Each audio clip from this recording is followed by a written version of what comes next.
Donc la participation citoyenne, c'est un dispositif qui a été mis en place notamment en 2006 sous l'appellation voisins vigilants. Je pense que la plupart d'entre vous connaissent.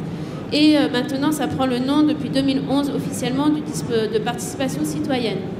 Donc c'est une participation, c'est une démarche partenariale, solidaire, qui demande effectivement à associer notamment les élus et la population d'un quartier, d'une commune, d'un immeuble notamment, plus précisément. Et ce dispositif a vocation donc à permettre un échange et plus facile entre la gendarmerie, notamment pour nous, ou la police et la population.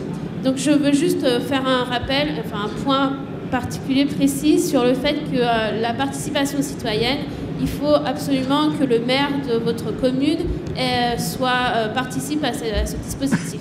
Sinon, si vous voyez des petits affichages voisins vigilants, par exemple dans les immeubles, c'est un dispositif privé et pas institutionnel. Voilà. Donc, si vous voulez que la gendarmerie, notamment, intervienne et soit en collaboration avec vous dans les voisins vigilants, c'est lorsque le maire participe à ce dispositif.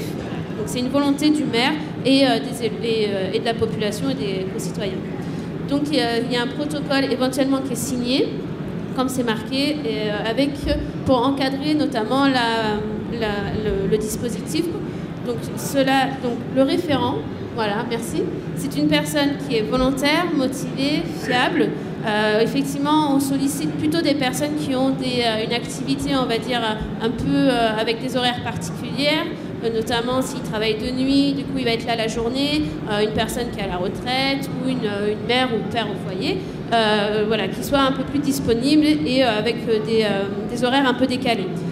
Il faut savoir que dans un immeuble, notamment par rapport au sujet actuellement, on ne demande pas à ce qu'il y ait un voisin vigilant, un référent à chaque étage. Il faut effectivement qu'il y ait au moins un référent dans l'immeuble, c'est déjà bien, et s'il y a plusieurs locaux, donc ça serait un par local d'habitation.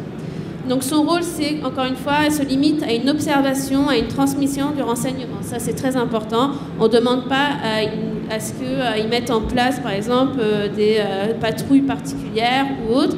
Non, c'est vraiment juste une transmission de l'information plus rapide à la gendarmerie, aux forces de l'ordre.